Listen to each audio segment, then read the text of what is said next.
আটটা মানুষ ও তো 5-6 ঘন্টা আগে জীবিত ছিল, এখন লাশই আপনার সামনে আছে।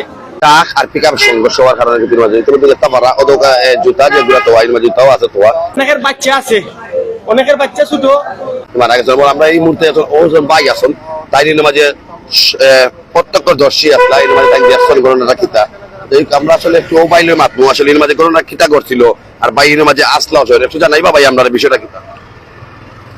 ঘটনা হইলো আপনার আইছে এটা গিয়া পিকআপ, মানে তারা আপনার ইয়র গাড়ি রাখি রোডের কাম করে, লেবার আছিল গাড়ির উপরে আর তাকে ঘুমাইয়া মারি দিছে ইয়া তারারে।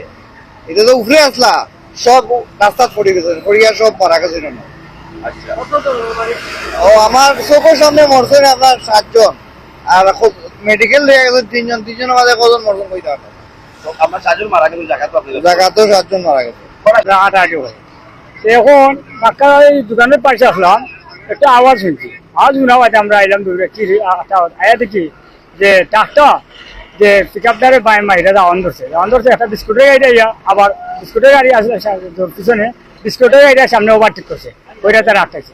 আটকানি বাদে আমরা দেখছি যে মানুষ এই মেন রোডও পালাই দিকে আমরা অলরেডি সাইডে আমরা ধরছি না, ওই যে প্রশাসন ছাড়া তার ধরা হইতো না, ধরে আমরা ধরছি না। লাস্টে প্রশাসন হওয়ার পরে আমরা সাইডে নিয়ে তুইছি। একজন নির্মাণ শ্রমিকের নিহত, যারা আসলে হয়তোবা ভোরবেলা বের হয়েছেন তাদের কাজের উদ্দেশ্যে এবং হয়তোবা তারা পরিবারকে রেখে আসছেন, হয়তো তারা রাত্রে কিছু বাজার বা কিছু খরচ নিয়ে যাবেন, সেই আশায় বুক বেঁধে তারা বের হয়েছিলেন সকালে ভোরে। ওনার বাসুর হয়েছে, ওনার ভাই আগে আপনার বাসুর, আপনার বাসুরের বয়সটা কত? বয়স 45। 45 বাড়ি কোথায়? ইসলামপুর। সুনামগঞ্জ, দিরাই, ইসলামপুর।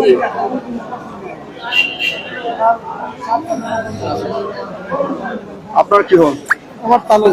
আপনার তালুই। আসলে আপনারা এই দুর্ঘটনা নিয়ে আসলে কি জেনেছেন বা কতটুকু জেনেছেন এবং কিভাবে খবর পেয়েছেন?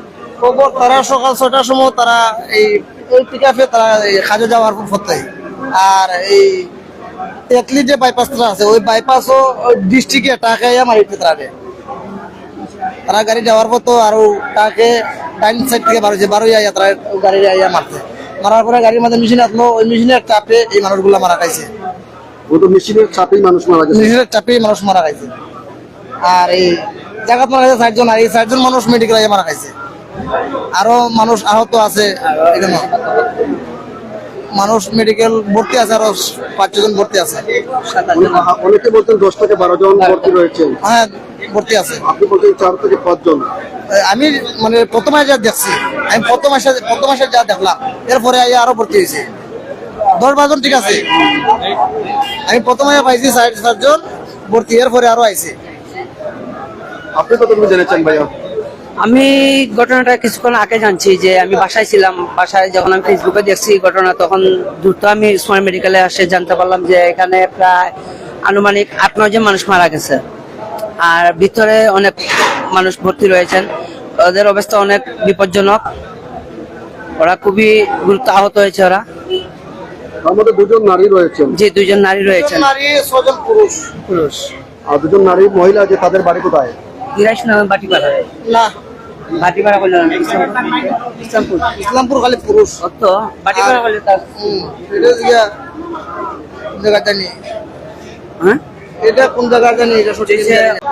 অনেকের ফ্যামিলি মানে বুঝাও তো, যারা বাইরে আগে কাম করে তারা সকলেই দুর্বল ফ্যামিলির, তারা আর্থিক অবস্থা খারাপ দেখিয়া বাইরে আইসে কাম করার জন্য। একটা কথা আছে যে অভাবে স্বভাব নষ্ট। আমরা সুনামগঞ্জের মানুষ, এমনকি দিনের মানুষ আছে এই মানুষ গরিব হইলে কতটুক কষ্ট, কতটুক মানে কষ্টের সাথে মানুষের জীবন কাটাইতে হয়, এটা তারা গরিব পুরো আছে, তারার লগে সম্পর্ক আছে, তারা লইয়ে চলাফেরা করে, তারা বুঝে। গতকালকে তো আমরা দিরাই গেছি, এর আগের দিনও সাল্লাহ আসলাম, আমরা দিরাই সাল্লাহ এমনিতেই টানের অবস্থা খুব খারাপ, সব পানির তলে।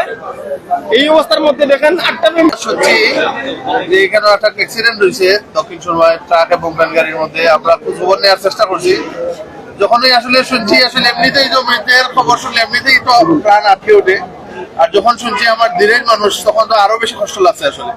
সাথে সাথে বাটিপাড়ায় ফোন দিছি আমার ভেরি ক্লোজেস্ট নাসিরকে। নাসিরকে ফোন দিয়া দেখলাম আসলে আমি খুব ব্রাইট জায়গাতে ফোন দিলি, নাসিরের আপন চাচাতো ভাই একজন মারা গেছে, 8 জনের একজন। এরপরে তার আরেক চাচাতো ভাই তার কোমর ভাঙছে, এবং এরা সব মানুষ হলে একেবারেই গরিব মানুষ, শ্রমিক মানুষ, যারা সিলেটে বিভিন্ন প্রতিদিন ডেইলি বেসিসে হ্যান্ড টু মাউথ, যেদিন প্রতিদিন কাজে যাবে প্রতিদিন যা পাবে এটা দিয়ে সংসার চালায়। তো আসলে সবচেয়ে বেশি বেদনাদায়ক হলো এরা প্রত্যেকটা মানুষ অত্যন্ত অভাবী। তো আমরা আসলে তাদের জন্য তো রিকভারি কি আছে, আসলে আমরা তো আর কিছু দিতে পারবো না।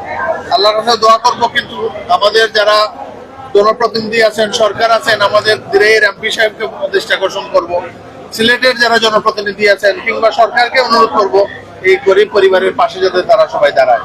কারণ এরা অনেক বেশি অভাবী, একটা মানুষের উপরে সারা ফ্যামিলিটা নির্ভর করে। এবং এরা বাটিপাড়ার যে মানুষজন, আমি যেহেতু 7 নম্বর ওয়ার্ডে থাকি, এই যে পীর মহল্লা, হাউজিং স্ট্রিট, এই আশপাশে বাটিপাড়ার প্রচুর মানুষ থাকে, বড় বাজার, এই জায়গাগুলোতে আমাদের দিনের মানুষ বেশি অবস্থান করে।